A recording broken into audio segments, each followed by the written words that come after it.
നമസ്കാരം, ആനുകാലികത്തിലേക്ക് സ്വാഗതം. ADM നവീൻ ബാബു, ഈ പേര് ഒരു കാലത്തും മലയാളികൾ മറക്കില്ല. കഴിഞ്ഞ വർഷം ഒക്ടോബർ 15-നാണ് അദ്ദേഹത്തെ കണ്ണൂരിലെ ഹെഡ്ക്വാർട്ടേഴ്സിൽ തൂങ്ങി മരിച്ച നിലയിൽ കണ്ടെത്തുന്നത്. അതിനുശേഷം ഉണ്ടായിട്ടുള്ള പല കോലാഹലങ്ങളും പല രാഷ്ട്രീയ ചർച്ചകളും നമുക്കറിയാം. ആദ്യമൊക്കെ തന്നെ ഇരയ്ക്കൊപ്പം നിൽക്കുമെന്ന് പറഞ്ഞ പല നമ്മുടെ പാർട്ടി സെക്രട്ടറിയെയും അതുപോലെ തന്നെ പാർട്ടി സഖാക്കളൊക്കെ തന്നെ പിന്നെ വേട്ടക്കാരനൊപ്പം നിൽക്കുന്ന ഒരു കാഴ്ചയാണ് കേരളം കണ്ടത്.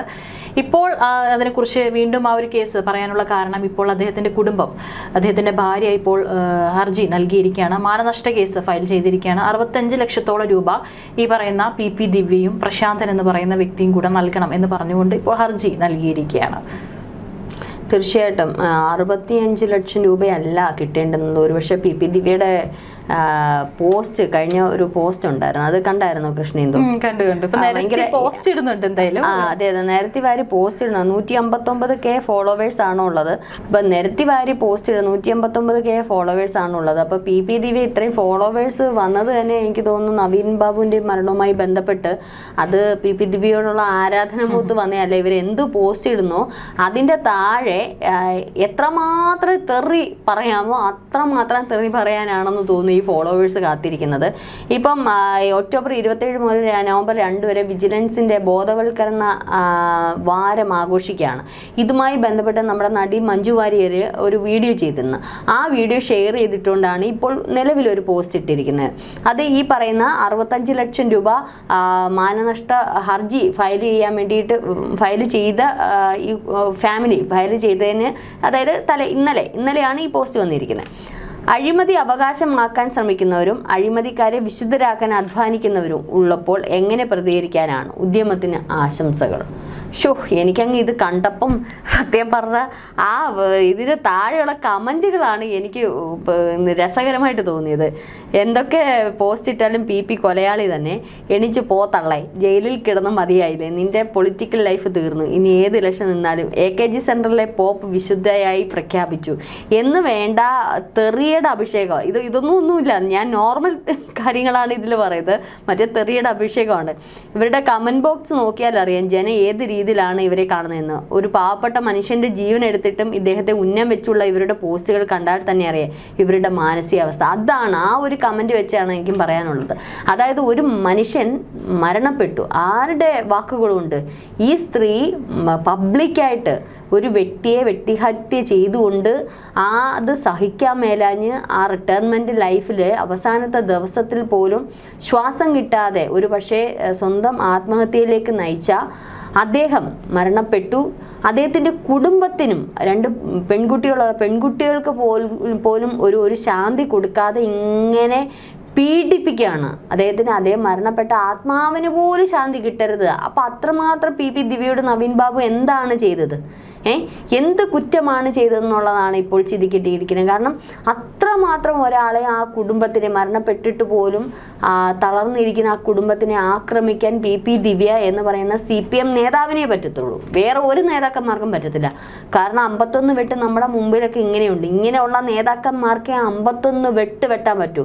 കാരണം വെട്ടിയിട്ടും മതി വരാതെ 51 മുഖത്ത് വെട്ടണം എന്നുണ്ടെങ്കിൽ ഒരു പക്ഷേ കമ്മ്യൂണിസ്റ്റ് പാർട്ടിയിലെ നേതാക്കന്മാർക്കേ പറ്റൂ എന്ന് എനിക്ക് ചിന്തിക്കേണ്ടിയിരിക്കുന്നു. കാരണം ഇവരിപ്പോൾ പ്രസിഡന്റ് സ്ഥാനമൊക്കെ രാജിവെപ്പിച്ചു. ഒരു പക്ഷേ വേറെ ഈ ലൈംഗിക ആരോപണമോ വേറെ ഏതെങ്കിലും അഴിമതിയൊക്കെ ആയിരുന്നെങ്കിൽ ഇപ്പം മന്ത്രിയായിട്ടിരുന്നേനെ. പക്ഷെ ഇത് കൈവിട്ടു പോയതുകൊണ്ടാണ് CPM രാജി വെക്കേണ്ടി വന്ന അവസ്ഥയുണ്ടായി. ഇതിൻ്റെയൊക്കെ ഫ്രസ്ട്രേഷൻ വീണ്ടും തീർത്തുകൊണ്ടിരിക്കുകയാണ്. ഇനി ഇവർക്ക് എന്ത് പൊളിറ്റിക്കൽ കരിയറാണ്? എത്ര കൊല്ലം കഴിഞ്ഞാലും നവീൻ ബാബു എന്ന ഇപ്പം കൃഷ്ണേന്ദു ആദ്യം പറഞ്ഞത് കുനിഞ്ഞിരുന്ന, അല്ലെങ്കിൽ ഒന്നും പ്രതികരിക്കാൻ പറ്റാത്ത ഒരവസ്ഥയിൽ ഒരു മനുഷ്യൻ്റെ അങ്ങേ അറ്റം വരെ ഇരുന്ന മനുഷ്യനെ മലയാളികൾ മറക്കുമോ? ഇല്ല, മറക്കില്ല. ഇപ്പോൾ ഈ ഒരു പോസ്റ്റ് ഇട്ടപ്പോൾ അഴിമതിക്കാർക്കെതിരെ ഉള്ള ഒരു പോസ്റ്റ് ഇട്ടേക്ക് എന്ത് അർഹതയാണ്? ഇവരുടെ CPM പാർട്ടിയിലല്ലേ ഏറ്റവും കൂടുതൽ അഴിമതിക്കാർ. ഇപ്പം അയ്യപ്പനെ മുതൽ ഗുരുവായൂരപ്പനെ മുതൽ കൊള്ളയടിച്ച് ദൈവങ്ങളെ പോലും കൊള്ളയടിച്ചുകൊണ്ടിരിക്കുന്ന പാർട്ടി ഭരിക്കുന്ന സംസ്ഥാനം. ഇനി കൊള്ളയടിക്കാൻ ഒന്നുമില്ല. കേരളം ഇനിയിപ്പോൾ അടുത്ത കോൺഗ്രസ്സുകാർക്ക് ഇപ്പോൾ ഭയമാണ് കേരളം ഏറ്റെടുത്ത് ഭരിക്കാൻ. അവർ തന്നെ പറയാറുണ്ട്, എന്തിനാണ് ഭരണത്തിലേക്ക് വരുന്നത്, വന്നു കഴിഞ്ഞാൽ കടമാണ്, ഈ കടം തീർക്കാതെ ഇനിയും ജനങ്ങൾക്ക് എന്തെങ്കിലും ചെയ്തു കൊടുത്തില്ലേ ജനം വെറുതെ ഇരിക്കുമോ. ഞാൻ ഈ ഇടയ്ക്ക് എനിക്ക് അറിയാവുന്ന ഒരു കോൺഗ്രസ് നേതാവിനോട് ഞാൻ സംസാരിക്കാൻ പറഞ്ഞേ, സത്യം പറഞ്ഞാൽ പേടിയാണ് കൊച്ചെ. കാരണം അടുത്ത ഭരണത്തിലേക്ക് വന്നു കഴിഞ്ഞാൽ ഈ കടം തീർക്കാൻ ജനത്തിന് എന്താണ് വേണ്ടുന്നത്, ഞങ്ങൾക്ക് നല്ലത് വേണം, ഞങ്ങൾക്ക് റോഡ് വേണം, അല്ലെങ്കിൽ ടാക്സ് കുറയ്ക്കണം, അത് ചെയ്യണം, ഇത് ജനത്തിൻ്റെ ആവശ്യം. അത് ജനത്തിന് ഇതറിയില്ലല്ലോ. പക്ഷെ ഇത് മൊത്തം മുച്ചൂട് മുടിപ്പിച്ച് കടമാക്കി വെച്ചേക്കുന്ന കേരളത്തിന്റെ കടം തീർക്കാതെ എങ്ങനെ ജനത്തിന് നല്ലത് കൊടുക്കാൻ പറ്റും? എവിടുന്നൊക്കെ കടമാക്കിയാൽ അതെല്ലാം വാങ്ങിയിട്ടുണ്ട്. എന്നിട്ട് 4ാം വാർഷിക പ്രചരണത്തിൽ എന്താണ് പറഞ്ഞത്? കടമില്ല, സംസ്ഥാനം അങ്ങ് ലാഭത്തിന്റെ അങ്ങ് പടുകൂറ്റ ഉന്നതിയിൽ നിൽക്കുകയാണ്. ഇപ്പൊ PM ശ്രീയിൽ ഒപ്പിട്ടപ്പോൾ എന്താണ് ശിവൻകുട്ടി പറഞ്ഞത്? കടമാണ്, വിദ്യാഭ്യാസ വകുപ്പിന് ശമ്പളം പോലും കൊടുക്കാൻ, അധ്യാപകർക്ക് ശമ്പളം പോലും നൽകാൻ കാശില്ല, അതുകൊണ്ട് ഞങ്ങൾക്ക് ഈ പൈസ കൂടിയേ പറ്റും, നയവും ആശയമൊക്കെ രണ്ടാമതെടുത്ത് ഞങ്ങൾ കളയും, ഞങ്ങൾക്ക് പണമാണ് മുഖ്യം ബിഗിലേ എന്നുള്ള നിലപാട്. അപ്പം ഇവർക്ക് ഈ തരത്തിനൊപ്പം ഈ ചുവട് മാറ്റവും ആശയമാറ്റവും നയമാറ്റവും ഒക്കെ ഉണ്ട്. പിന്നെ പണം എവിടെയുണ്ടോ അവിടെ പോയി കാല് നക്കുന്ന, അല്ലേ, സവർക്കർ ഷൂ നക്കി എന്ന് പറയുന്നിടത്ത് ഇപ്പോൾ ഷൂ നക്കികൾ ആരാണെന്നുള്ളത് BJP ഇപ്പോൾ ചോദിച്ചുകൊണ്ടിരിക്കുകയാണ്. അപ്പം അത്തരത്തിൽ പണത്തിൽ ഇനിയിപ്പോൾ തെരഞ്ഞെടുപ്പ് വരുന്നു, ഇനി PM ശ്രീയിലെ കാശെടുത്തങ്ങ് മറിക്കാമെന്നാണ് വിചാരിക്കുന്നത്. നടക്കത്തില്ല. അത് ഭരിക്കുന്ന മോദിയാണ് PM ശ്രീയുടെ പ്രധാന വ്യക്തി. അപ്പോൾ ഇവിടെ കൊണ്ടുവന്ന തെരഞ്ഞെടുപ്പിന് അതിൽ നിന്ന് പിടിച്ചു വാങ്ങിച്ചെടുക്കാന്നുള്ളതൊന്നും നടക്കത്തില്ല. എവിടുന്നൊക്കെ പണം കിട്ടാമോ അവിടൊക്കെ പോയി വാങ്ങി എന്തൊക്കെ കമ്മ്യൂണിസ്റ്റ് പ്രസ്ഥാനത്തിൻ്റെ ആശയങ്ങൾ എവിടൊക്കെ കൊണ്ടുവന്ന് അടിയറവ് വയ്ക്കാമോ അതൊക്കെ വെക്കുന്ന ഇവരുടെ നേതാക്കന്മാർ അഴിമതിയില്ല. പാവം പിടിച്ച നവീൻ ബാബു അഴിമതി. ഒന്ന് ആലോചിച്ച് നോക്കുക. നവീൻ ബാബുവിൻ്റെ ആ ഒരു കേസുമായിട്ട് ബന്ധപ്പെട്ട് പ്രശാന്ത് എന്ന് പറയുന്ന എനിക്കൊന്ന് ആള് ഇലക്ട്രീഷ്യനോ അങ്ങനെ എന്തോ ഇതല്ലേ, ഒരു സാധാരണ വ്യക്തി എങ്ങനെയാണ് പെട്രോൾ പമ്പ് തുടങ്ങുന്നത്, ആരുടെ ബിനാമിയാണ്, ഇതൊക്കെ അന്വേഷിക്കേണ്ടതായിട്ടുണ്ട്. അപ്പോൾ അതൊക്കെ ഇനിയിപ്പോൾ അന്വേഷണ വിധേയമായിട്ട് വരികയാണ്. അപ്പോൾ അദ്ദേഹത്തിന് എങ്ങനെയാണ് ഇത്തരത്തിലുള്ള പെട്രോൾ പമ്പ് തുടങ്ങാനുള്ള അനുമതി കൊടുക്കുന്നത്, അതുമായിട്ട് ബന്ധപ്പെട്ട് നവീൻ ബാബു ഒപ്പിട്ടില്ല. ഇതാണ് ശരിക്കുള്ള ഫ്രസ്ട്രേഷൻ. ഇതാണ് ഈ പറയുന്ന PP ദിവ്യയെ പ്രകോപിപ്പിച്ചു. അപ്പൊ PP ദിവ്യയും പ്രശാന്തുമായിട്ടുള്ള ബന്ധം എന്താണ്?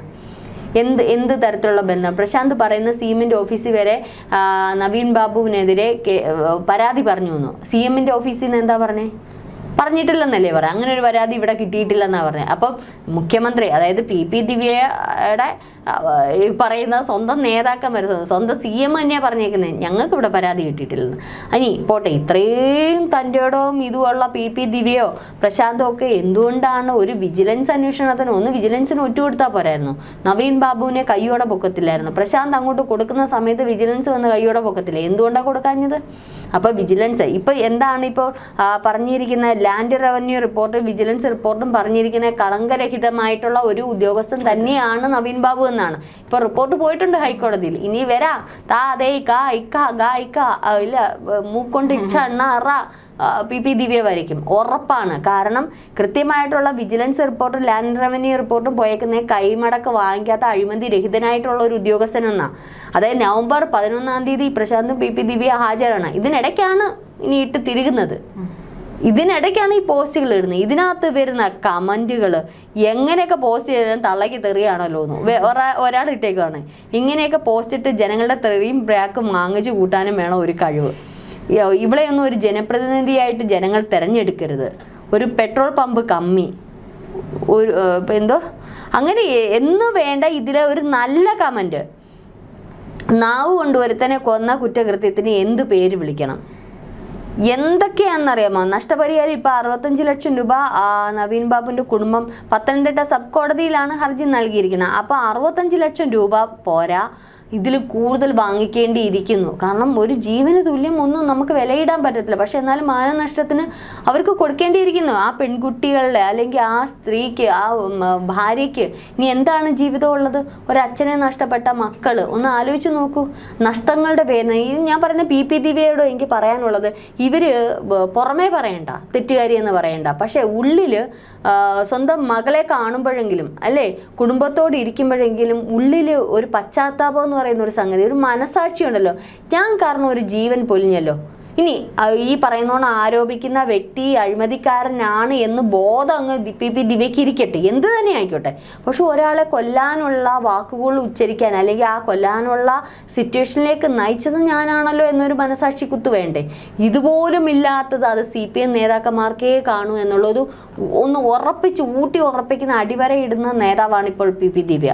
എന്തായാലും ഈ പറയുന്ന ഇതിനകത്ത് പറയാം, വേണ്ടപ്പെട്ടവന് പെട്രോൾ പമ്പിനുള്ള NOC ചട്ടങ്ങൾ മറികടന്നു കൊടുക്കാൻ ശുപാർശ ചെയ്യുന്നത് അഴിമതിക്ക് തുല്യമാണ്. സ്വജനപക്ഷപാതം, അതിന് പണം വാങ്ങിയാലും ഇല്ലെങ്കിലും. അരപ്പട്ടിണിക്കാരനും പട്ടിണിക്കാരനും വേണ്ടി നടത്തിയ അഴിമതി വിരുദ്ധ സമരത്തിലെ ബലിയാടൊന്നുമല്ലല്ലോ നിങ്ങൾ ദിവ്യ മേഡം. സ്വന്തം വീട്ടിന് കൺവട്ടത്ത് വിസ്തൃതമായ കൈപ്പാട് എന്ന തണ്ണീർത്തടം രാഷ്ട്രീയ പ്രമുഖന് വേണ്ടി കുന്നിടിച്ച് ചരലിട്ട് നികത്തുമ്പോൾ നിങ്ങളുടെ വായിൽ പഴം തിരിയിരിക്കുകയായിരുന്നു. അത് മറ്റൊരു അഴിമതി. സ്വന്തം ജില്ലാ പഞ്ചായത്ത് ഭരണകാലത്ത് തൻ്റെ ജന്മദേശത്ത് കുടിവെള്ള പദ്ധതിക്ക് ഇട്ട പൈപ്പുകൾ മണ്ണിനടിയിൽ വിശ്രമിക്കാൻ തുടങ്ങിയിട്ട് ഈ വർഷം എത്രയായി? അതിനുവേണ്ടി കാട്ടാമ്പള്ളി ചിറയിൽ പണിതുയർത്തിയ കിണറിൻ്റെ ഭാവി എന്തായി? ഉപഭോക്തൃ വിഹിതം എന്ന പേരിൽ വീട്ടുകാരിൽ നിന്ന് പിരിച്ച തുകയെങ്കിലും അവർക്ക് തിരിച്ചു കൊടുക്കുവാൻ മുൻകൈ എടുക്കൂ മാഡം. പദ്ധതി നിർവഹണത്തിന് മുൻകൈ എടുത്താൽ മാത്രം പോരല്ലോ. പാഴായി പോയ ഈ പദ്ധതിയുടെ പേരിൽ, പദ്ധതി നിർവഹണ ഉദ്യോഗസ്ഥരുടെ പേരിൽ എന്ത് നടപടിയെടുത്തു? അതെങ്കിലും വന്നൊന്ന് നാട്ടുകാരോട് വിശദീകരിക്കൂ. സ്വയം അഴിമതി വിരുദ്ധ പ്രതിച്ഛായ ഉണ്ടാക്കാൻ ശ്രമിച്ചാൽ ആരും അഴിമതി വിരുദ്ധ വീരനായികയാകില്ല. ജനങ്ങൾക്ക് വേണ്ടി ജനങ്ങളോടൊപ്പം നിന്ന് അതിനെ നയിക്കണം. ഗത്യന്തരമില്ലാതെ സ്വന്തം പാർട്ടിക്കാർക്ക് പോലും നിങ്ങളെ തള്ളിക്കളയേണ്ടി വന്നതും നടപടിക്ക് വിധേയമാകേണ്ടി വന്നതും അതുകൊണ്ട് തന്നെയാണ്. ഇടയ്ക്കിടെ റീലും FBയിലൂടെ അഹന്തയിൽ പൊതിഞ്ഞ വിടുവായത്വവുമല്ല വേണ്ടത്.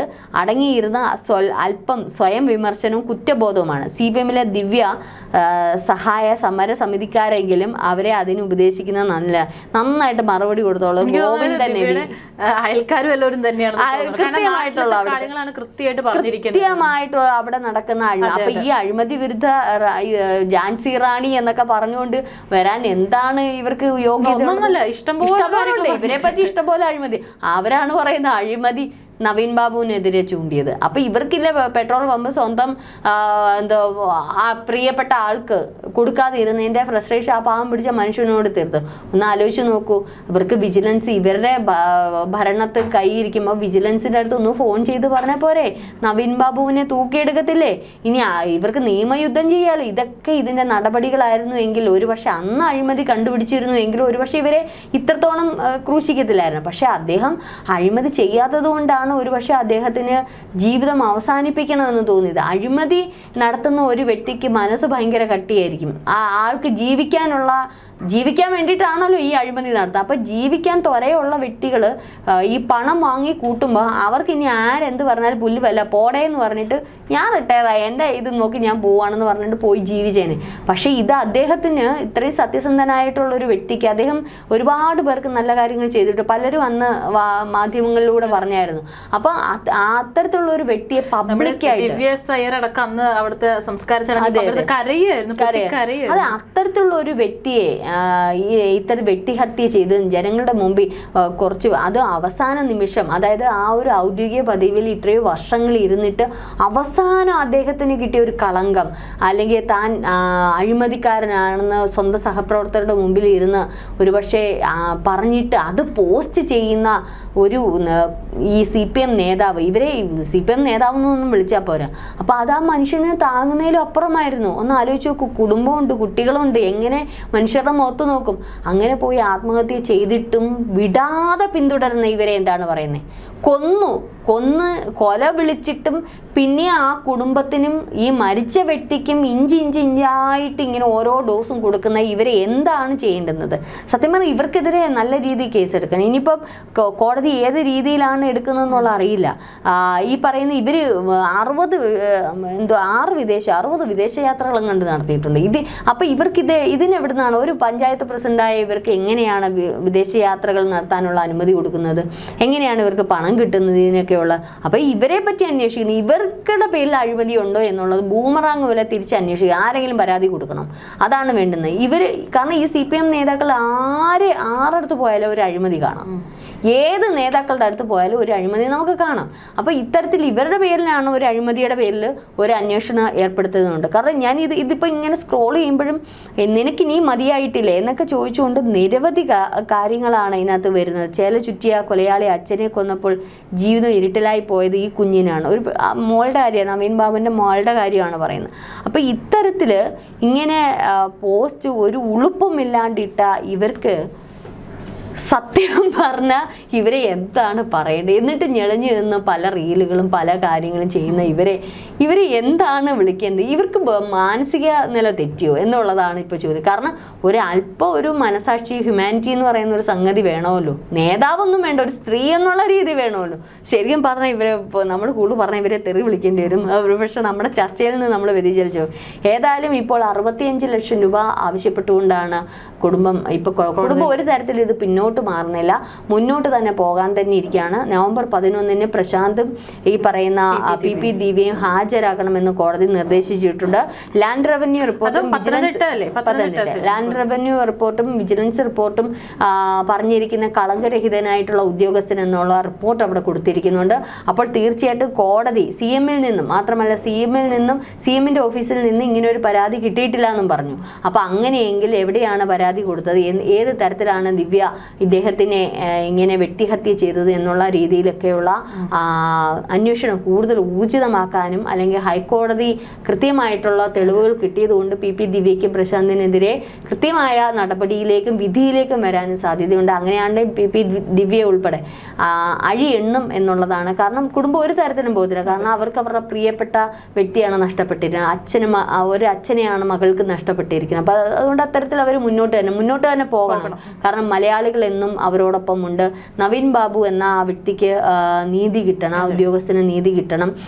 ഒരു പക്ഷേ മരിച്ചിട്ടും ഇപ്പോഴും ആ കുടുംബത്തെ ഇപ്പോഴും പിന്തുടരുന്ന PP ദിവ്യയെ ഒരു കാലത്തും ഇനി ഒരു രാഷ്ട്രീയ ഭാവി PP ദിവ്യയ്ക്ക് ഉണ്ടാകരുത്. ഇത്തരത്തിലുള്ള നേതാക്കന്മാർ നമ്മുടെ ജനാധിപത്യ രാജ്യത്തിലെ ജനാധിപത്യ വ്യവസ്ഥിതിയിലുള്ള ഈ ഒരു സംസ്ഥാനത്ത് ഈ നാടിനെ തന്നെ അപമാനകരമാണ്.